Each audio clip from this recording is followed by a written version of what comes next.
6 മണി. നമുക്ക് ആരംഭിക്കാം. പ്രഭാത മന്ന 10/2/26 ചൊവ്വ. പ്രതിദിന ബൈബിൾ വായന 309 ദിനം. എൻ മനമേ യഹോവയെ വാഴ്ത്തുക, അവന്റെ ഉപകാരങ്ങൾ ഒന്നും മറക്കരുത്. സങ്കീർത്തനങ്ങൾ 103:1. ദൈവനാമത്തിന് മഹത്വം ഉണ്ടാകട്ടെ. ഈ നല്ല പ്രഭാതത്തിനായിട്ട് ദൈവത്തിന് സ്തുതിയും സ്തോത്രവും അർപ്പിക്കാം. ഇന്ന് പ്രഭാതമന്നയിൽ പങ്കെടുക്കുന്ന എല്ലാ പ്രിയപ്പെട്ടവരെയും ഈ പ്രോഗ്രാമിലേക്ക് സ്വാഗതം ചെയ്യുന്നു.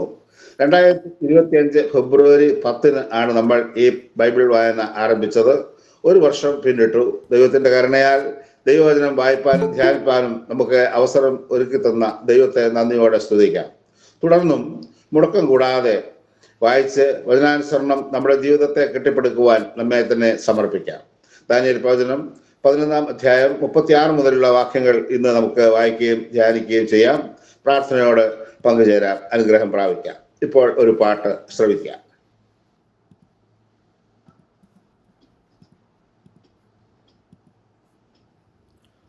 എല്ലാ നാവും പാടി വാഴ്ത്തും ആരാധ്യനാമേശുവേ,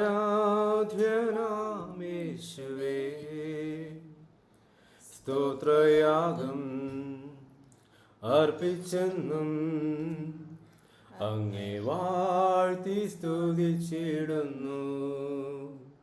സ്തോത്രയാഗം അർപ്പിച്ചെന്നും അങ്ങേ വാഴ്ത്തി സ്തുതിച്ചിടുന്നു. യോഗ്യൻ നീ യേശുവേ, സ്തുതികൾക്കു യോഗ്യൻ നീ. യോഗ്യൻ നീ, യോഗ്യൻ നീ, ദൈവ കുഞ്ഞാടേ നീ യോഗ്യൻ. യോഗ്യൻ നീ യേശുവേ, സ്തുതികൾക്കു യോഗ്യൻ നീ. യോഗ്യൻ നീ, യോഗ്യൻ നീ, ദൈവ കുഞ്ഞാടേ നീ യോഗ്യൻ. നിത്യമായി സ്നേഹിച്ചെന്നെ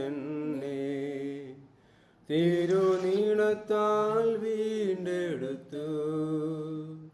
ഉയർത്തുന്നും ജീവിക്കുന്നു, മരണത്തെ ജയിച്ചവനെ. ഉയർത്തുന്നും ജീവിക്കുന്നു, മരണത്തെ ജയിച്ചവനെ. യോഗ്യൻ നീ യേശുവേ, സ്തുതികൾക്കു യോഗ്യൻ നീ. യോഗ്യൻ നീ, യോഗ്യൻ നീ, സർവ കുഞ്ഞാടേ നീ യോഗ്യൻ. സൗഖ്യദായകൻ എന്നേശു, ആടിപ്പിണരാൽ സൗഖ്യം നൽകി. ആശ്രയം നീ എൻ്റെ നാഥ, എത്ര മാധുര്യം ജീവിതത്തിൽ.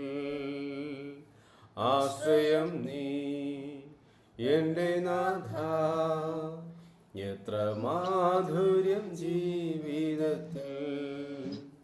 യോഗ്യൻ നീ യേശുവേ, സ്തുതികൾക്കു യോഗ്യൻ നീ. യോഗ്യൻ നീ, യോഗ്യൻ നീ, ദൈവ കുഞ്ഞാടേ നീ യോഗ്യൻ. ദൈവ കുഞ്ഞാടേ നീ യോഗ്യൻ. നമുക്ക് പ്രാർത്ഥിക്കാം. ഞങ്ങളെ അനന്തമായി സ്നേഹിക്കുന്ന ഞങ്ങളുടെ ദൈവമേ, സ്വർഗീയ പിതാവേ, മനോഹരമായ ഈ പ്രഭാതത്തിനായിട്ട് നാഥ ഞങ്ങൾ അങ്ങയെ വാഴ്ത്തി സ്തുതിക്കുന്നു, നന്ദിയോട് സ്തോത്രം ചെയ്യുന്നു. അവിടുത്തെ സന്നിധിയിൽ എളിയവരാകുന്ന നിങ്ങൾക്ക് ഈ ഒരുമിച്ച് അടുത്ത് വരുവാൻ പല സ്ഥലങ്ങളിലും പല ഭവനങ്ങളിലുമായി നീ ഞങ്ങളെ ഒരുക്കിയിരിക്കുന്നതിനായിട്ട് നന്ദിയോട് സ്തോത്രം. കർത്താവേ, കഴിഞ്ഞൊരു വർഷക്കാലം അവിടുത്തെ വചനം വായിക്കുവാനും ധ്യാനിക്കുവാനും ഞങ്ങൾക്ക് ഒരുക്കി തന്ന അവസരത്തിനായിട്ട് ഞങ്ങൾ അങ്ങയെ സ്തുതിക്കുന്നു. കർത്താവേ, ദൈവമേ, അല്പമായിട്ട് അത് ചിന്തിപ്പാനും ധ്യാനിപ്പാനും ഒക്കെ നീ ഞങ്ങളെ സഹായിച്ചല്ലോ. എത്രത്തോളം ഞങ്ങളെ നടത്തിയ ദൈവത്തിന് വളരെയധികം നന്ദിയും സ്തോത്രവും ഞങ്ങൾ അർപ്പിക്കട്ടെ. ഈ പ്രഭാതത്തിൽ അവിടുത്തെ സന്നിധിയിലായിരിക്കുന്ന നിന്റെ മക്കളെ എല്ലാവരെയും പേരുപേരായി ദൈവകരങ്ങളിൽ സമർപ്പിച്ച് ഞങ്ങൾ പ്രാർത്ഥിക്കുന്നു. ഓരോരുത്തരെയും കർത്താവ് അനുഗ്രഹിക്കണമേ, ആശീർവദിക്കണമേ എന്ന് പ്രാർത്ഥിക്കുന്നു. കർത്താവ്, അവിടുത്തെ മാറ്റമില്ലാത്ത വചനം, സ്വർഗത്തിൽ സ്ഥിരമായിരിക്കുന്ന വചനം, കർത്താവ് അത് ക്രമമായിട്ട് വായിക്കുവാൻ, കർത്താവെ അത് ഞങ്ങളുടെ ജീവിതത്തിൽ ഒരു അനുഗ്രഹത്തിന് മുഖാന്തരമാക്കി തീർത്തു വന്ന കൃപയ്ക്കായി ഞങ്ങൾ അങ്ങനെ സ്തുതിക്കുന്നു. കർത്താവെ, ഒരു വർഷക്കാലം ഞങ്ങളെ നടത്തിയ എല്ലാ വിധങ്ങൾക്കായിട്ട് നന്ദിയോട് സ്തോത്രം ചെയ്യുന്നു. രോഗങ്ങള്, ഭാരങ്ങള്, പ്രശ്നങ്ങൾ, അവിടെ എല്ലാം മധ്യത്തിൽ കർത്താവെ ഞങ്ങൾക്ക് ഒരുമനപ്പെട്ട് നിന്റെ സന്നിധിയിൽ യാചിപ്പാനും വിടുതൽ പ്രാപിപ്പാനും അനുഗ്രഹം പ്രാപിപ്പാനും ലഭിച്ച എല്ലാ അവസരങ്ങൾക്കായിട്ട് ഞങ്ങൾ അങ്ങനെ വാഴ്ത്തുന്നു. സ്ഥാവി നന്ദിയോട് സ്തോത്രം ചെയ്യുന്നു. യഹോവ, എനിക്ക് ഏത് സകല ഉപകാരങ്ങൾക്ക് ഞാൻ അവന് എന്ത് പകരം കൊടുക്കും? ഞാൻ രക്ഷയുടെ പാനപാത്രം എടുത്ത് അവിടുത്തെ നാമം വിളിച്ചപേക്ഷിക്കുന്ന സങ്കീർത്തനക്കാരനെ പോലെ ഞങ്ങൾക്കും ചിന്തിപ്പാന് കർത്താവെ ഒരവസരം കൂടി ഞങ്ങളുടെ ജീവിതത്തിൽ തന്നതിനായിട്ട് നന്ദിയോട് സ്തോത്രം. കർത്താവെ, ഇന്നത്തെ ഞങ്ങളുടെ വചന ചിന്തയ്ക്കായിട്ട് ഞങ്ങൾ ഒരുങ്ങുന്നു. ദൈവമേ, അവിടുത്തെ സാന്നിധ്യം ഞങ്ങളോട് കൂടെ ഇരിക്കണമേ എന്ന് പ്രാർത്ഥിക്കുന്നു. ഇത് പങ്കെടുക്കുന്ന എല്ലാ നിന്റെ മക്കളെ അവിടുന്ന് അനുഗ്രഹിക്കണമേ. വ്യക്തികളായിട്ട്, കുടുംബങ്ങളായിട്ട് കർത്താവെ അവിടുന്ന് അനുഗ്രഹിച്ച് നടത്തുന്ന കൃപകൾക്കായി സ്തോത്രം. ഭാരങ്ങള്, പ്രയാസങ്ങള്, രോഗങ്ങള്, അവിടെ എല്ലാം മധ്യത്തിൽ കർത്താവെ ഞങ്ങളെ താങ്ങി നടത്തുന്ന, ഞങ്ങളെ സൗഖ്യമാക്കി നടത്തുന്ന റാഫായ യഹോവയായിട്ട് കർത്താവ് ഞങ്ങളോട് കൂടെ ഇരിക്കുന്നതിനായിട്ട് സ്തോത്രം. കർത്താവെ, എല്ലാ നന്മകളാലും നിറയ്ക്കണമേ, അനുഗ്രഹിക്കണമേ. മഹത്വമെല്ലാം കർത്താവ് അർപ്പിക്കുന്നു. യേശു മൂലം പ്രാർത്ഥിക്കുമ്പോൾ ദയയോട് കേൾക്കണം. സ്വർഗീയ പിതാവേ, ആമേൻ. ദാനിയേൽ പ്രവചനം 11-ാം അധ്യായത്തിന്റെ അവസാന ഭാഗമാണല്ലോ ഇന്ന് നമ്മൾ ചിന്തിക്കുന്നത്, വായിക്കുന്നത്. എതിർ ക്രിസ്തുവിന്റെ ഭാവികാല പ്രവർത്തനങ്ങളെ കുറിച്ചാണ് ഈ ഭാഗത്ത് വിശദമാക്കുന്നത്. ദാനിയേൽ പ്രവചനത്തിൽ ഭാഗമായി വെളിപ്പെടുത്തിയിട്ടുള്ള വസ്തുത പ്രകാരം അപഗ്രഹിക്കുവാൻ നമുക്ക് സാധിക്കും. അത് വായിച്ചു നോക്കുമ്പോൾ ആദ്യ ഭാഗങ്ങൾ കൊടുത്ത കാര്യങ്ങളെ കുറിച്ച് തന്നെ വീണ്ടും ആവർത്തിച്ച് കാണുന്നു. അപ്പോൾ ഒരുപക്ഷെ നമുക്ക് ചിന്തിക്കാം, ഇതെന്താ നേരത്തെ പറഞ്ഞ കാര്യമല്ലേ, അതിന് വീണ്ടും അതിൻ്റെ ഒരു ആവർത്തനം വരുന്നല്ലോ എന്ന്. എന്നാൽ വ്യക്തമായിട്ട് പ്രവാചകനിലൂടെ ദൈവത്തിന്റെ ആത്മാവ് പ്രവർത്തിച്ചിരിക്കുന്നത് ഭാഗമായി കൊടുത്തിരിക്കുന്ന ഈ കാര്യങ്ങൾ വീണ്ടും ആവർത്തിക്കുമ്പോൾ അത് വളരെ കൃത്യതയോടുകൂടെ, കാരണം ഇത് ഉറപ്പുള്ള കാര്യമാണെന്ന് നമ്മെ ഓരോരുത്തരെയും ബോധ്യപ്പെടുത്തുന്നതിന് വേണ്ടി തന്നെയാണ് അപ്രകാരം ചെയ്തിരിക്കുന്നത് നമുക്ക് മനസ്സിലാക്കുവാനായിട്ട് സാധിക്കും. ഒന്നാമതായിട്ട് ദാനിയേൽ 2-ലെയും 7-ലെയും ദർശനങ്ങളിലൂടെ പഴയ റോമാ സാമ്രാജ്യത്തിന്റെ ഭാഗങ്ങളിൽ നിന്നും രൂപം കൊള്ളുന്ന 10 രാജ്യങ്ങളിൽ നിന്നുമാണ് എതിർ ക്രിസ്തു വരുന്നത് എന്ന് നമ്മൾ ആദ്യമേ മനസ്സിലാക്കി. രണ്ടാമത്, മേൽപ്പറഞ്ഞ 2-7 അധ്യായങ്ങളിലെ ദർശനങ്ങളെ കുറെ കൂടെ വ്യക്തമായിട്ട് 8-ാം അധ്യായത്തിൽ പിന്നെ അത് പറയുന്നതായിട്ട് നമ്മൾ കാണുന്നുണ്ട്. മൂന്നാമത്, എതിർ ക്രിസ്തു വരുന്നതിന് മുമ്പായി രൂപപ്പെടുന്ന നവീകരിക്കപ്പെട്ട റോമാ സാമ്രാജ്യത്തിൽ പഴയ ഗ്രീക്ക് സാമ്രാജ്യത്തിലെ 4 ഭാഗങ്ങളും ഉൾപ്പെടുന്നു. അവ ഇന്നത്തെ ഗ്രീസ്, തുർക്കി, സിറിയ, ഈജിപ്ത് എന്നീ രാജ്യങ്ങളാണ്. അതിൽ സിറിയയിൽ നിന്നുമായിരിക്കും എതിർ ക്രിസ്തു വരിക എന്ന് പിന്നെയും ഉറപ്പിച്ച് പറയുകയാണ്. നാലാമത്, അവസാനത്തെ ദർശനത്തിൽ ദാനിയേൽ 10:1 മുതൽ 12-ാം അധ്യായം 13 വരെയുള്ള ഭാഗത്ത് കൃത്യമായി ഗ്രീക്ക് സാമ്രാജ്യത്തിലെ സിറിയയിൽ നിന്നുമാണ് എതിർ ക്രിസ്തു വരുന്നതെന്ന് ഉറപ്പിക്കുന്നു. അപ്പൊ നമ്മൾ നോക്കുമ്പോൾ ഈ 4 ഭാഗങ്ങളായിട്ട് നമ്മൾ അതിനെ കുറിച്ച് കാണുമ്പോൾ ഒരേ വസ്തുത തന്നെ വീണ്ടും ആവർത്തിക്കുന്നു. അത് അപ്പൊ അത്തരം നിശ്ചയത്തോടുകൂടി ഉറപ്പിക്കുകയാണ്. നമ്മൾ സംശയ ലേശം പിന്നെ അത് മനസ്സിലാക്കുവാനായിട്ട് ഈ വായനയിലൂടെ നമുക്ക് സഹായിക്കും. എതിർ ക്രിസ്തു വരുന്നത് എവിടെ നിന്ന് എന്ന് നാം ചിന്തിക്കുമ്പോൾ നമുക്ക് ചെറിയ കൊമ്പ് യവന സാമ്രാജ്യത്തിന്റെ 4 ഭാഗങ്ങളിൽ ഒന്നിൽ നിന്ന് വരുന്നതായിട്ട് ദാനിയേൽ പ്രവചനം 8-ാം അധ്യായം 8-9 വാക്യങ്ങളിലും 21 മുതൽ 23 വരെയുള്ള വാക്യങ്ങളിലും നാം കണ്ടതാണ്. ഇത് അവരുടെ അന്ത്യ രാജ്യത്വ കാലത്ത് സംഭവിക്കേണ്ടതായതിനാലും ഈ രാജ്യത്വങ്ങൾ ഇപ്പോഴും നിലനിൽക്കുന്നതിനാലും ഇത് ഭാവിയിൽ സംഭവിക്കേണ്ടതാണ്. ദാനിയേൽ 8:3. ഈ 4 രാജ്യത്വങ്ങൾ ഇന്ന് അറിയപ്പെടുന്നത് ഗ്രീസ്, തുർക്കി, സിറിയ, ഈജിപ്ത് എന്നീ പേരുകളിലാണ്. ദാനിയേൽ 7-ൽ എതിർ ക്രിസ്തു റോമാ സാമ്രാജ്യത്തിൽ ഉൾപ്പെട്ട 10 രാജ്യങ്ങളിൽ നിന്ന് വരുന്നതായിട്ടാണ് കാണുന്നത്. അതിനാൽ ദാനിയേൽ 8-ലെ ദർശനം ലഭിച്ചിട്ടില്ലായിരുന്നുവെങ്കിൽ, ശ്രദ്ധിക്കണേ, ദാനിയേൽ 8-ലെ ദർശനം ലഭിച്ചിട്ടില്ലായിരുന്നുവെങ്കിൽ England, Holland, Belgium, France, Switzerland, Spain, Portugal, Italy, Austria, Hungary, Yugoslavia, Albania, അല്ലെങ്കിൽ പഴയ റോമാ സാമ്രാജ്യത്തിന്റെ മറ്റേതെങ്കിലും പ്രദേശത്തു നിന്നും എതിർ ക്രിസ്തു വരുമെന്ന് ചിന്തിക്കുവാൻ കഴിയുമായിരുന്നു. ഓക്കെ, ഇത് ആവർത്തിച്ച് പറഞ്ഞ് നമ്മളെ ഉറപ്പിച്ചു തന്നിട്ടില്ലായിരുന്നെങ്കിൽ പഴയ റോമാ സാമ്രാജ്യത്തിന്റെ ഏതെങ്കിലും ഭാഗത്തു നിന്ന് എതിർ ക്രിസ്തു വരുമെന്ന് പറയുമ്പോൾ നമ്മൾ ഈ രാജ്യങ്ങളെ കുറിച്ചൊക്കെ ഓർക്കും. England, Holland, Belgium, France, Switzerland, Spain, Portugal, Italy, Austria, Hungary, Yugoslavia, Albania ഇങ്ങനെയുള്ള രാജ്യങ്ങളിൽ നിന്നായിരിക്കാം എതിർ ക്രിസ്തു വരുന്നത് എന്ന് നമുക്ക് ചിന്തിക്കാനിടയുണ്ട്. എന്നാൽ അപ്രകാരം അല്ല എന്ന് ഉറപ്പിച്ച് പറയുകയാണ്. എന്നാൽ ദാനിയേൽ 8 ദർശനത്തിൽ അവൻ റോമാ സാമ്രാജ്യത്തിലെ 10 രാജ്യങ്ങളിൽ ഗ്രീക്ക് സാമ്രാജ്യത്തിൽപ്പെട്ട 4 രാജ്യങ്ങളിൽ ഒന്നിൽ നിന്ന് വരുമെന്ന് പറഞ്ഞിരിക്കുന്നതിനാൽ ഗ്രീസ്, തുർക്കി, സിറിയ, ഈജിപ്ത് എന്നീ രാജ്യങ്ങളിൽ ഒന്നിൽ നിന്നാണ് എതിർ ക്രിസ്തു വരിക എന്ന് നമുക്ക് ഉറപ്പിച്ചു പറയുവാൻ കഴിയും. അങ്ങനെ മേൽ പറഞ്ഞ രാജ്യങ്ങളിൽ ഒന്നിൽ നിന്നാണെങ്കിൽ തീർച്ചയായും അവൻ Italy, Vatican, England, America, Germany, Russia അല്ലെങ്കിൽ മേൽ പറഞ്ഞ ഈ 4 രാജ്യങ്ങൾ ഒഴികെ ഏതെങ്കിലും ലോകരാഷ്ട്രങ്ങളിൽ നിന്ന് വരികയില്ല എന്നത് നിശ്ചയമാണ്. അപ്പം ആളുകളെ പല വിധത്തില് ഇത് വ്യാഖ്യാനിക്കുന്നുണ്ട്. അപ്പൊ പലരും പലരുടെ അഭിപ്രായങ്ങളൊക്കെ പറയാറുണ്ട്. എന്നാൽ വിശുദ്ധ ദൈവവചനം, ആ പ്രവചനം നാം മനസ്സിലാക്കുമ്പോൾ വളരെ കൃത്യമായിട്ട് തന്നെ അത് നമുക്ക് മനസ്സിലാക്കി തരുന്നു എന്നുള്ളത് വലിയ ആശ്ചര്യം തന്നെയാണ്. എതിർ ക്രിസ്തു സിറിയയിൽ നിന്ന് വരും എന്നതിന് തെളിവായി കൊടുത്തിരിക്കുന്ന കാര്യങ്ങൾ നമുക്കൊന്ന് നോക്കാം. ഒന്ന്, വടക്കേ ദേശത്തിന്റെ രാജാവ് അത് എതിർ ക്രിസ്തു ആണെന്ന് നമ്മൾ ദാനിയേൽ പ്രവചനം 11:36 വായിക്കുമ്പോൾ നമുക്ക് മനസ്സിലാക്കാൻ സാധിക്കുന്നു. ദാനിയേൽ 11:16 മുതൽ 12:13 വരെ എതിർ ക്രിസ്തു അന്ത്യകാലത്ത് വടക്കേ ദേശത്തെ സിറിയ ഭരിക്കുന്ന രാജാവായിരിക്കുമെന്ന് സുവ്യക്തമാക്കിയിരിക്കുന്നു. അന്തിക്കോസ് എപ്പിഫാനസിൽ നിന്ന് ദാനിയേൽ പ്രവചനം 11:21 മുതൽ 34 വരെയുള്ള വാക്കുകള് പ്രതീകാത്മകമായി കാണിച്ചു തന്നിട്ടുള്ള സ്വഭാവത്തോടു കൂടിയ അവസാനത്തെ സിറിയയുടെ രാജാവിന്റെ കീഴിൽ നിന്റെ ജനത്തിന്, ഇസ്രായേലിന് ഭാവി കാലത്ത് സംഭവിക്കാനുള്ളത് നിന്നെ ഗ്രഹിപ്പിക്കേണ്ടതിന് എന്ന് ഉള്ളതാണ് ദാനിയേൽ 10:14 നാം കാണുന്നത്. കൂടാതെ എതിർ ക്രിസ്തു എഴുന്നേൽക്കേണ്ടത് ഭൂമിശാസ്ത്രപരമായി പഴയ യവന സാമ്രാജ്യത്തിന്റെ 4 ഭാഗങ്ങളിൽ നിന്ന് ആണ് എന്നുള്ളത് ഒന്നുകൂടി വ്യക്തമാക്കി 4-ൽ 1 സിറിയയിൽ നിന്നാണ് എന്ന് ഈ ദർശനത്തിൽ കൂടി വീണ്ടും സ്പഷ്ടമാകുന്നു. അവസാനത്തെ ദർശനത്തിന്റെ ഉദ്ദേശം ദാനിയേൽ 10:1 മുതൽ 12-ാം അധ്യായത്തിന്റെ 13 വരെയുള്ള വാക്യങ്ങളിൽ അവൻ ഗ്രീക്ക് സാമ്രാജ്യത്തിന്റെ 4 ഭാഗങ്ങളിൽ ഒന്നിൽ നിന്നാണ് വരിക എന്ന് കുറെ കൂടെ വ്യക്തമായി കാണിക്കുകയായിരുന്നു. ഇതോടെ അന്ത്യകാലം സംബന്ധിച്ചും മശിഹായുടെ വാഴ്ചയെ സംബന്ധിച്ചുമുള്ള ദാനിയേലിന്റെ ദർശനങ്ങൾ പൂർത്തീകരിക്കുകയാണ്. ദാനിയേൽ പ്രവചനം 11-ാം അധ്യായം 35 മുതൽ 12-ാം അധ്യായം 13 വരെ. അപ്പോൾ ഈ ഭാഗങ്ങൾ എതിർ ക്രിസ്തുവിനെ കുറിച്ച് ദാനിയേൽ പ്രവചനത്തിലുള്ള 3ാമത്തെയും അവസാനത്തെയും വിവരണങ്ങളായിട്ട് നമുക്കിത് കാണുവാൻ സാധിക്കും. 11-ാം അധ്യായത്തിലെ 36-ാം വാക്യം, അവസാന നാളുകളിലെ സിറിയയുടെ അവസാനത്തെ രാജാവ്, അതായത് എതിർ ക്രിസ്തു, അവന്റെ ഇഷ്ടം പോലെ പ്രവർത്തിക്കും. എന്നാൽ അതിനുശേഷം താൻ ഇഷ്ടപ്പെടാത്തതായിരിക്കും തനിക്ക് ചെയ്യേണ്ടി വരിക. ദാനിയേൽ 7:11, 8:25, 9:27, 11:45, 2 തെസ്സലോനിക്കർ 2:8, വെളിപാട് പുസ്തകം 19:20, 20-ാം അധ്യായം 10. ഇത്രയും വാക്യങ്ങളിലൂടെ നമുക്കത് മനസ്സിലാക്കുവാനായിട്ട് സാധിക്കും.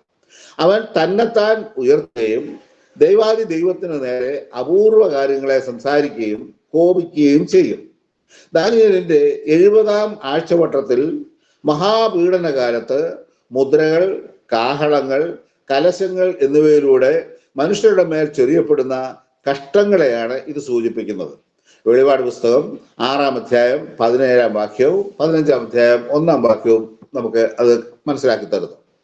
ദൈവം ഭൂമിയിൽ പാപമില്ലാതാക്കുന്നതിന് മുമ്പുള്ള അവസാനത്തെ രാജാവാണ് എതിർ ക്രിസ്തു എന്നും അവൻ ഇനിയും ഭാവിയിൽ വരാനിരിക്കുന്നതേ ഉള്ളൂ എന്നും ഉള്ളതിന്റെ തെളിവാണ് 2 തെസ്സലോനിക്കർ 2:8, വെളിപാട് 13:18, 12 മുതൽ 17 വരെയുള്ള വാക്യങ്ങൾ, 11 മുതൽ 21 വരെയുള്ള വാക്യങ്ങൾ, ദാനിയേൽ പ്രവചനം 7-ാം അധ്യായം 25 മുതൽ 27 വരെ, 9-ാം അധ്യായം 27, 11-ാം അധ്യായം 36 മുതൽ 45 വരെയുള്ള വാക്യങ്ങൾ എന്നീ ഭാഗങ്ങളിൽ കാണുന്ന മൃഗം തന്നെയാണ് എതിർ ക്രിസ്തു. അതായത് വെളിപാട് പുസ്തകത്തിലെ മൃഗത്തെ കുറിച്ച് പറയുന്നു, ആ മൃഗം തന്നെയാണ് എതിർ ക്രിസ്തു. 11-ാം അധ്യായം 37-ാം വാക്യം, എതിർ ക്രിസ്തു മതങ്ങളെയോ മത പൈതൃകങ്ങളെയോ ആദരിക്കുകയില്ല എന്ന് പറയുമ്പോൾ എതിർ ക്രിസ്തു യഹൂദനായിരിക്കും എന്നല്ല, അവൻ കരുണയില്ലാത്തവനും ക്രൂരനും മാനുഷിക പരിഗണന ഇല്ലാത്തവനും ആയിരിക്കും എന്നുള്ളതാണ് അവിടെ നമ്മെ മനസ്സിലാക്കി തരുന്നത്. 38-ാം വാക്യം, എതിർ ക്രിസ്തുവിന്റെ ദേവൻ സൈനിക ശക്തിയും പ്രവർത്തനങ്ങളുമായിരിക്കും. അല്ലാതെ അവൻ യഥാർത്ഥ ദൈവത്തിലോ അല്ലെ മറ്റുള്ള അവർ ആരാധിക്കുന്ന പ്രകാരമുള്ള ദേവന്മാരിലോ അല്ല ആശ്രയമല്ല. അവന്റെ ദേവൻ എന്ന് പറയുന്നത് സൈനിക ശക്തിയും അവന്റെ പ്രവർത്തനത്തിന്റെ തന്ത്രങ്ങളുമാണ്. 39-ാം വാക്യത്തിൽ, തന്റെ പിതാക്കന്മാരുടെ ദേവന്റെ സ്ഥാനത്ത് അവൻ കോട്ടകളുടെ ദേവനെ ആരാധിക്കും. നോക്കുക, 39-ാം വാക്യത്തിൽ പറയുന്നത് തന്റെ പിതാക്കന്മാരുടെ ദേവന്മാരെയൊക്കെ മാറ്റി വെച്ചിട്ട് അവൻ കോട്ടകളുടെ ദേവനെ ആരാധിക്കുകയും സ്വർണം കൊണ്ട് അതിനുള്ള ബിംബം ഉണ്ടാക്കുകയും കോട്ടയുടെ കൊത്തളങ്ങളിൽ സ്ഥാപിക്കുകയും ചെയ്യുമെന്ന് നമ്മളവിടെ വായിക്കുന്നുണ്ട്. 11 മുതൽ 40 വരെയുള്ള വാക്യം, 11-ാം അധ്യായത്തിൽ 40-ാം വാക്യത്തില് ജാതീയ ലോകശക്തികളുടെ അവസാനമാണ് ഈ ദർശനത്തിന്റെ വിഷയം. നാം ജീവിക്കുന്ന ഈ കാലഘട്ടത്തിന്റെ അവസാനത്തിൽ തെക്കേ രാജ്യമായ ഈജിപ്തിന്റെ രാജാവ് വടക്കേ രാജ്യമായ സിറിയ എതിർ ക്രിസ്തുവിനോട് ഏറ്റുമുട്ടും. അവൻ കൊടുങ്കാറ്റ് പോലെ വളരെ സൈന്യവും നാവിക പടയുമായി വന്ന് വളരെ ദേശങ്ങൾ കൈയടക്കും. 41-ാം വാക്യത്തില് സിറിയയിൽ നിന്നുള്ള എതിർ ക്രിസ്തു ഗ്രീസ്, തുർക്കി, ഈജിപ്റ്റ് എന്നീ രാജ്യങ്ങളെയും ഗ്രീക്ക് സാമ്രാജ്യത്തിന്റെ അവസാന കാലത്തെ ഭാഗങ്ങളിൽ ഉണ്ടായിരുന്ന ദേശങ്ങളെയും കീഴടക്കിയതിനു ശേഷം യഹൂദന്മാരുമായുള്ള ഉടമ്പടി ലംഘിക്കും. ദാനിയേൽ പ്രവചനം 9-ാം അധ്യായം 27-ാം വാക്യം. പലസ്തീനിലും പുതുക്കിയ റോമിന്റെ മറ്റു ഭാഗങ്ങളിലും കൈവശമാക്കും. എങ്കിലും ഏദോമും മോവാബും അമ്മോന്യ ശ്രേഷ്ഠന്മാരും അവരുടെ കയ്യിൽ നിന്ന് വഴുതിപ്പോവും. അവരെ പിടിച്ചടക്കുവാൻ കഴിയുകയില്ല. 42-ാം വാക്യം, അവർ ദേശങ്ങളുടെ നേരെ കൈ നീട്ടും. ഇവിടെ സൂചിപ്പിക്കുന്ന ദേശങ്ങൾ താൻ കീഴടക്കുന്ന 3 രാജ്യങ്ങളും 7-ാം അധ്യായത്തിന് 24-ാം വാക്യം. പുനർജീവിക്കപ്പെടുന്ന റോമാ സാമ്രാജ്യത്തിലെ 10 രാജ്യങ്ങളിൽ അവശേഷിക്കുന്നവയും എതിർ ക്രിസ്തുവിന് കീഴടങ്ങിയ രാജ്യങ്ങളും. വെളിപാട് 17-ാം അധ്യായം 12 മുതൽ 17 വരെ. ലിബിയയും എത്യോപ്യയുമാണ് 11-ാം അധ്യായത്തിന് 43-ാം വാക്യത്തില് ലിബിയയെ കുറിച്ച് എത്യോപ്യയെ കുറിച്ച് ഇവിടെ പറയുന്നത്. അന്ത്യകാല യുദ്ധം ഈജിപ്തും സിറിയയും തമ്മിൽ ആണെങ്കിൽ എതിർ ക്രിസ്തു എവിടെ നിന്ന് എന്ന ചോദ്യത്തിന് ഉത്തരം നമുക്ക് ലഭിച്ചു കഴിഞ്ഞു. അവൻ സിറിയയിൽ നിന്ന് തന്നെ എന്ന് നമുക്കിവിടെ മനസ്സിലാക്കാം. 44-ാം വാക്യം, എന്നാൽ കിഴക്കു നിന്നും വടക്കു നിന്നുമുള്ള വർത്തമാനങ്ങളാൽ അവൻ പരവശനാകും. പിന്നെ അവൻ സമുദ്രത്തിനും മഹത്വമുള്ള വിശുദ്ധ പർവ്വതത്തിനും മധ്യേ മണിപ്പന്തൽ ഇടും. അപ്പോൾ കിഴക്കു നിന്നും വടക്കു നിന്നുമുള്ള വർത്തമാനങ്ങൾ വരുമ്പോൾ, കാരണം എതിർ ക്രിസ്തുവിന്റെ മേൽ ഒരു ആക്രമണം സംഭവിക്കാൻ പോവുകയാണ്. ആ ദൈവിക സേനയോട് അതായത് ഏറ്റുമുട്ടാൻ പോകുന്നത് സ്വർഗത്തിൽ നമ്മുടെ കർത്താവായ യേശു ക്രിസ്തു തൻ്റെ രക്തം കൊടുത്ത് വിലയ്ക്ക് വാങ്ങിയ സഭയുമായിട്ട് മടങ്ങി വരുന്ന സമയമാണ് ഈ ഹെർമഗദോൻ യുദ്ധം നടക്കുന്നത്. അവിടെ അവനെ തകർത്ത് കളയുന്നതായിട്ട് നമുക്ക് കാണാം. അപ്പോൾ അവന് ഭയമുണ്ട്. സംഭവിക്കാൻ പോകുന്ന കാര്യങ്ങളെ കുറിച്ച് അവൻ അറിയാം. അവൻ ഭയപരവശനായി തീരുകയാണ്. പിന്നെ അവൻ സമുദ്രത്തിനും മഹത്വമുള്ള വിശുദ്ധ പർവ്വതത്തിനും മധ്യേ മണിപ്പന്തലിടും. എതിർ ക്രിസ്തു ചാവുകടലിനും മധ്യധരണി ആഴിക്കും ഇടയിലുള്ള യെരുശലേമിലെ വിശുദ്ധ പർവ്വതമായ മോറിയ മലയിലുള്ള യഹൂദ ദേവാലയം തന്റെ തലസ്ഥാനമാക്കും. എങ്കിലും അവൻ ഹെർമഗദോൻ യുദ്ധത്തിൽ ഇല്ലാതെയാകും. അവിടെ അവൻ അന്തരിക്കും. ആരും അവനെ രക്ഷിക്കുകയും ഇല്ല. അവന്റെ സഹായികൾ എല്ലാം സാത്താനും അവന്റെ ദൂതന്മാരും ഭൂതങ്ങളും എല്ലാം അഗാധ കൂപത്തിൽ തള്ളപ്പെടും. വെളിപാട് 20-1 മുതൽ 3 വരെയുള്ള വാക്യങ്ങൾ. മറ്റെല്ലാ മനുഷ്യരും മരിക്കുന്നത് പോലെ എതിർ ക്രിസ്തുവിനെ ഗന്ധക തീപ്പൊയ്യിലേക്ക് തള്ളിയിടും. ദാനിയേൽ 11 പറയുന്ന വടക്കേ ദേശത്തെ രാജാവ് റഷ്യ അല്ലെങ്കിൽ റഷ്യ അല്ല, അതായത് ദാനിയേൽ 11 പറയുന്ന വടക്കേ ദേശത്തെ രാജാവ് റഷ്യ ആണ് എന്ന് ചിലർ പറയാറുണ്ട്. അത് ശരിയല്ല. റഷ്യ ഒരു കാലത്തും പഴയ റോമ സാമ്രാജ്യത്തിന്റെയോ പഴയ ഗ്രീക്ക് സാമ്രാജ്യത്തിന്റെയോ ഭാഗം ആയിരുന്നില്ല എന്ന് നാം വായിക്കുമ്പോൾ നമുക്ക് മനസ്സിലാക്കും. അപ്പോൾ 11-ാം അധ്യായം 44 ഈ വാക്യങ്ങളോടുകൂടി ഇവിടെ അവസാനിക്കുകയാണ്. അപ്പോൾ വളരെ പ്രധാനപ്പെട്ട ചില കാര്യങ്ങളാണ് നമുക്ക് ഇതിനകത്ത് കാണുവാനായിട്ട് സാധിച്ചത്. നമുക്ക് ഈ സമയത്ത് 11-ാം അധ്യായം ആദ്യം മുതൽ നമുക്ക് ഒന്നുകൂടെ വായിക്കാം. ഞാനോ മേദിനായ ദാര്യാവേശിന്റെ 1-ാം ആണ്ടിൽ അവനെ ഉറപ്പിപ്പാനും ബലപ്പെടുത്തുവാനും എഴുന്നേറ്റ് നിന്നു. ഇപ്പോഴോ ഞാൻ എന്നോട് സത്യം അറിയിക്കാം. പാർസി ദേശത്ത് ഇനി 3 രാജാക്കന്മാർ എഴുന്നേൽക്കും. 4-മത്തവൻ എല്ലാവരിലും അധികം ധനവാനായിരിക്കും. അവൻ ധനം കൊണ്ട് ശക്തിപ്പെട്ടു വരുമ്പോൾ എല്ലാവരെയും യവന രാജ്യത്തിലേക്ക് നേരെ ഉദ്യോഗിപ്പിക്കും. പിന്നെ വിക്രമനായ ഒരു രാജാവ് എഴുന്നേൽക്കും. അവൻ വലിയ അധികാരത്തോടെ വാണ് ഇഷ്ടം പോലെ പ്രവർത്തിക്കും. അവൻ നിൽക്കുമ്പോൾ തന്നെ അവന്റെ രാജ്യം തകർന്ന ആകാശത്തിനെ 4 കാറ്റിലേക്കും ഭേദിച്ചു പോകും. അത് അവന്റെ സന്തതിക്കല്ല, അവൻ വാണിരുന്ന അധികാരം പോലെയുമല്ല. അവന്റെ രാജ്യത്ത് നിർമൂലമായി അവർക്കല്ല അന്യർക്ക് അധീനമാകും.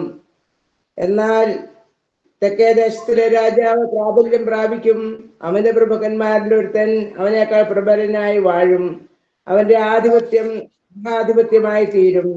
കുറെ കാലം കഴിഞ്ഞിട്ട് അവർ തമ്മിൽ ഏകോപിക്കും. തെക്കേ ദേശത്തിലെ രാജാവിന്റെ മകൾ വടക്കേ ദേശത്തിലെ രാജാവിന്റെ അടുക്കൽ ഉടമ്പടി ചെയ്യുവാൻ വരും. എങ്കിലും അത് നിൽക്കയില്ല. അവനും അവന്റെ സന്തതിയും നിലനിൽക്കുകയുമില്ല. അവളും അവളെ കൊണ്ടുവന്നവരും അവളുടെ ജനകനും അവളെ തുണച്ചവനും ഭീതി വിഷയങ്ങളായി തീരും. എന്നാൽ അവന് പകരം അവളുടെ പേരിൽ നിന്ന് മുളച്ച തൈയായ ഒരുവൻ എഴുന്നേൽക്കും. അവൻ ബലം പ്രാപിച്ച് വടക്കേ ദേശത്തിലെ രാജാവിന്റെ കോട്ടയിൽ കടന്ന് അവരുടെ നേരെ പ്രവർത്തിച്ച് ജയിക്കും. അവരുടെ ദേവന്മാരെയും ബിംബങ്ങളെയും വെള്ളിയും പൊന്നും കൊണ്ടുള്ള മനോഹര വസ്തുക്കളെയും അവൻ എടുത്ത് മിസ്രൈമിലേക്ക് കൊണ്ടുപോകും. പിന്നെ അവൻ കുറെ സംവത്സരത്തോളം വടക്കേ ദേശത്തിലെ രാജാവിനോട് പൊരുതിയിരിക്കും. അവൻ തെക്കേ ദേശത്തിലെ രാജാവിന്റെ രാജ്യത്തേക്ക് ചെന്ന് സ്വദേശത്തേക്ക് മടങ്ങിപ്പോരും. അവന്റെ പുത്രന്മാര് വീണ്ടും യുദ്ധം ആരംഭിക്കുകയും ബഹുപുരുഷാരം അടങ്ങിയ മഹാസൈന്യങ്ങളെ ശേഖരിക്കുകയും ചെയ്യും. അത് വന്ന് കവഞ്ഞു കടന്നു പോകും. പിന്നെ അവൻ മടങ്ങിച്ചെന്ന് അവന്റെ കോട്ട വരെ യുദ്ധം ചെയ്യും. അപ്പോൾ തെക്കേ ദേശത്തിലെ രാജാവ് ദേഷ്യം പൂണ്ട് പുറപ്പെട്ട് വടക്കേ ദേശത്തിലെ രാജാവിനോട് യുദ്ധം ചെയ്യും. അവൻ വലിയൊരു സമൂഹത്തെ അണിനിരത്തും. എന്നാൽ ആ സമൂഹം അവൻ മറ്റവന്റെ കയ്യിൽ ഏൽപ്പിക്കപ്പെടും. ആ ജനം സമൂഹം മുടിഞ്ഞു പോകും.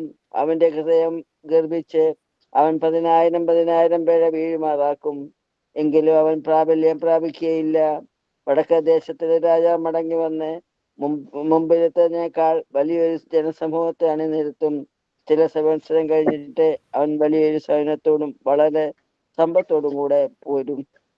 ആ കാലത്ത് പലരും തെക്കേ ദേശത്തിലെ രാജാവിന് നേരെ എഴുന്നേൽക്കും. നിന്റെ ജനത്തിലുള്ള അക്രമികൾ ദർശനത്തെ നിവർത്തിപ്പാൻ തക്കവണ്ണം മത്സരിക്കും. എങ്കിലും അവർ ഇടറി വീഴും. എന്നാൽ വടക്കേ ദേശത്തിലെ രാജാവ് വന്ന് വാടകോരി ഉറപ്പുള്ള പട്ടണങ്ങളെ പിടിക്കും. തെക്കേ പടക്കൂട്ടങ്ങളും അവന്റെ ശ്രേഷ്ഠജനവും ഉറച്ചു നിൽക്കുകയില്ല. ഉറച്ചു നിൽപ്പാൻ അവർക്ക് ശക്തി ഉണ്ടാകുകയുമില്ല. അവന്റെ നേരെ വരുന്നവൻ ഇഷ്ടം പോലെ പ്രവർത്തിക്കും. ആരും അവന്റെ മുൻപാകെ നിൽക്കുകയില്ല. അവൻ മനോഹര ദേശത്ത് നിൽക്കും. അവന്റെ കയ്യിൽ സംഹാരം ഉണ്ടായിരിക്കും. അവൻ തന്നെ സർവ്വ രാജ്യത്തിന്റെയും ശക്തിയോടുകൂടെ വരുവാൻ താല്പര്യം വയ്ക്കും. എന്നാൽ അവൻ അവനോട് ഒരു ഉടമ്പടി ചെയ്തു. അവന് നാശത്തിനായി മകളെ ഭാര്യയായി കൊടുത്തു. എങ്കിലും അവൾ നിൽക്കുകയില്ല, അവൻ ഇരിക്കുകയുമില്ല. പിന്നെ അവൻ തീരപ്രദേശങ്ങളിലേക്ക് മുഖം തിരിച്ച് പലതും പിടിക്കും. എന്നാൽ അവൻ താമസിച്ച് നിന്ന് അധിപതി നിർത്തലാക്കും. അത്രയുമല്ല, അവന്റെ നിന്ന അവന്റെ മേൽ തന്നെ വെച്ചു. പിന്നെ അവൻ പ്രദേശത്തിൽ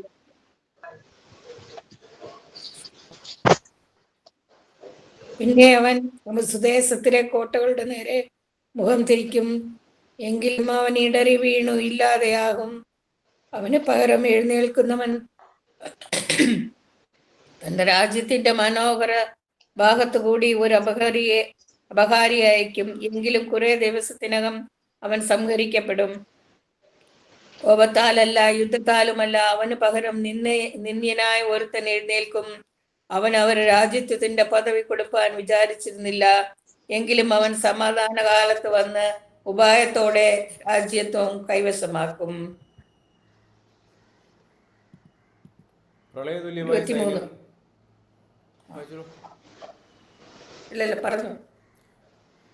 പ്രാളയതുല്യമായ സൈന്യങ്ങളും നിയമത്തിന്റെ പ്രഭുവും കൂടെ അവന്റെ മുമ്പിൽ പ്രവഹിക്കപ്പെട്ട് തകർന്നു പോകും. ആരെങ്കിലും അവനോട് സഖ്യത ചെയ്താൽ അവൻ വഞ്ചന പ്രവർത്തിക്കും. അവൻ പുറപ്പെട്ട് അല്പം പടജനവുമായി വന്ന് ജയം പ്രാപിക്കും. അവൻ സമാധാന കാലത്ത് തന്നെ സംസ്ഥാനത്തിലെ പുഷ്ടിയേറിയ സ്ഥലങ്ങളിൽ വന്ന് തൻ്റെ പിതാമഹന്മാരോ ഒരു നാളും ചെയ്യാത്തത് ചെയ്യും. അവൻ കവർച്ചയും കൊള്ളയും സമ്പത്തും അവർക്ക് വിതറിക്കൊടുക്കും. അവൻ കോട്ടകളുടെ നേരെ ഉപായം പ്രയോഗിക്കും, എന്നാൽ കുറെ കാലത്തേക്കേ ഉള്ളൂ. അവൻ ഒരു മഹാസൈന്യത്തോടു കൂടെ തെക്കേ ദേശത്തിലെ രാജാവിൻ്റെ നേരെ തൻ്റെ ശക്തിയും ധൈര്യവും പ്രയോഗിക്കും. തെക്കേ ദേശത്തിലെ രാജാവും ഏറ്റവും വലിയതും ശക്തിയേറിയതുമായ സൈന്യത്തോടു കൂടെ യുദ്ധത്തിന് പുറപ്പെടും.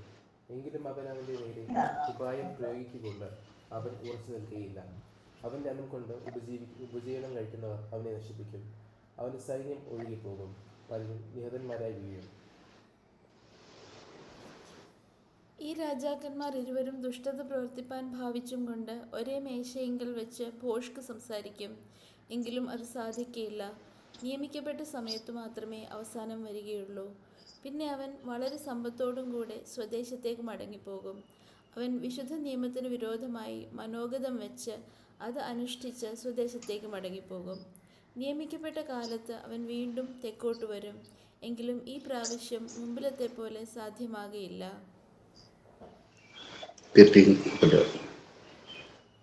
കിത്തീം കപ്പലുകൾ അവന്റെ നേരെ വരും. അതുകൊണ്ട് അവൻ വ്യസനിച്ച് മടങ്ങിച്ചെന്ന് വിശുദ്ധ നിയമത്തിന് നേരെ ക്രുദ്ധിച്ച് പ്രവർത്തിക്കും. അവൻ മടങ്ങിച്ചെന്ന് വിശുദ്ധ നിയമത്തെ ഉപേക്ഷിക്കുന്നവരെ ആദരിച്ചുകൊള്ളും. അവൻ അയച്ച സൈന്യങ്ങൾ അണിനിരന്ന് വിശുദ്ധ മന്ദിരമായ കോട്ടയെ അശുദ്ധമാക്കി നിരന്തര ഹോമം നിർത്തൽ ചെയ്ത് ശൂന്യമാക്കുന്ന മ്ലേച്ഛബിംബത്തെ പ്രതിഷ്ഠിക്കും. നിയമത്തിന് വിരോധമായി ദുഷ്ടത പ്രവർത്തിക്കുന്നവരെ അവൻ ഉപായം കൊണ്ട് വഷളാക്കും. എങ്കിലും തങ്ങളുടെ ദൈവത്തെ അറിയുന്ന ജനം ഉറച്ചു നിന്ന് വീര്യം പ്രവർത്തിക്കും. ജനത്തിൽ ബുദ്ധിമാന്മാരായവർ പലർക്കും ബോധം വരുത്തും. എങ്കിലും കുറെ കാലത്തേക്ക് അവർ വാൾ കൊണ്ടും തീ കൊണ്ടും പ്രവാസം കൊണ്ടും കവർച്ച കൊണ്ടും വീണുകൊണ്ടിരിക്കും. വീഴുമ്പോൾ അവർ അല്പസഹായത്താൽ രക്ഷ പ്രാപിക്കും. പലരും കപടഭാവത്തോടെ അവരോട് ചേർന്നുകൊള്ളും. എന്നാൽ അന്ത്യകാലം വരെ അവരിൽ പരിശോധനയും വിശുദ്ധീകരണവും നിർമ്മലീകരണവും സാധിക്കേണ്ടതിന് ബുദ്ധിമാന്മാരിൽ ചിലർ വീഴും. നിശ്ചയിക്കപ്പെട്ട കാലത്ത് മാത്രം അന്തം വരും. രാജാവോ ഇഷ്ടം പോലെ പ്രവർത്തിക്കും. അവൻ തന്നെ താൻ ഉയർത്തി ഏത് ദേവനും മേലായി മഹത്വീകരിക്കുകയും ദൈവാധീനത്തിന്റെ നേരെ അപൂർവ കാര്യങ്ങളെ സംസാരിക്കുകയും കോപം നിവൃത്തിയാകുവോളം അവനെ സാധീകരിക്കുകയും ചെയ്യും. നിർണയിക്കപ്പെട്ടിരിക്കുന്നത് സംഭവിക്കുമല്ലോ.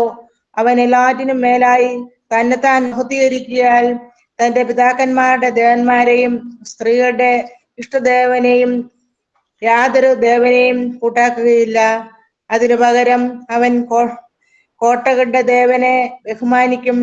അവന്റെ പിതാക്കന്മാർ അറിയാത്ത ഒരു ദേവനെ അവൻ പൊന്നുകൊണ്ട് വെള്ളി കൊണ്ടും രത്നം കൊണ്ടും മനോഹര വസ്തുക്കൾ കൊണ്ടും ബഹുമാനിക്കും. ജനത്തെ കോട്ടകളുടെ കൊത്തളങ്ങളിന്മേൽ ആക്കി വയ്ക്കും. അവനെ സ്വീകരിക്കുന്നവൻ അവൻ മഹത്വം വർദ്ധിപ്പിക്കും. അവൻ അവരെ പലർക്കും അധിപതികളാക്കി ദേശത്തെ പ്രതികൂലമായി വിഭാഗിച്ചു കൊടുക്കും.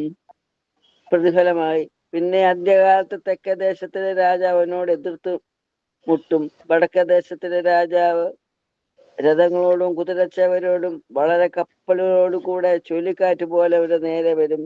അവൻ ദേശത്തിലേക്ക് വന്ന് കടന്നു പോകും. അവൻ മനോഹര ദേശത്തേക്ക് കടക്കും. 10,000 പേരെ ഇടറി വീഴും. എങ്കിലും ഏദോമും മേവാബും അമോന്യ ശ്രേഷ്ഠന്മാരും അവന്റെ കയ്യിൽ നിന്ന് വഴുതി പോകും. അവൻ ദേശങ്ങളുടെ നേരെ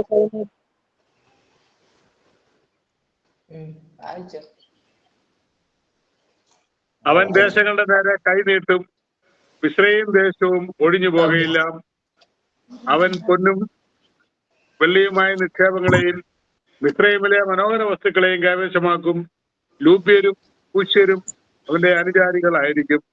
എന്നാൽ കിഴക്ക് നിന്നും വടക്കു നിന്നുമുള്ള വർത്തമാനങ്ങളാൽ അവൻ പരവശനാകും. അങ്ങനെ അവൻ പലരെയും നശിപ്പിച്ച് നിർമൂലനാശം വരുത്തേണ്ടതിന് മഹാക്രോധത്തോടെ പുറപ്പെടും. പിന്നെ അവൻ സമുദ്രത്തിനും മഹത്വമുള്ള വിശുദ്ധപർവ്വതത്തിനും മധ്യേ മണിപ്പന്തൽ ഇടും. ഇവിടെ അവൻ അന്തരിക്കും. ആരും അവനെ രക്ഷിക്കുകയുമില്ല. ഇന്നത്തെ നമ്മുടെ വേദവായന നമുക്ക് ഇവിടെ അവസാനിപ്പിക്കാം. ഇന്നത്തേക്കുള്ള മനഃപ്പാഠവാക്യം: എൻ മനമേ യഹോവയെ വാഴ്ത്തുക, അവന്റെ ഉപകാരങ്ങൾ ഒന്നും മറക്കരുത്. സങ്കീർത്തനങ്ങൾ 103:1. സമയത്ത് അമ്മയുടെ പ്രാർത്ഥിക്കുന്നതായിരിക്കും.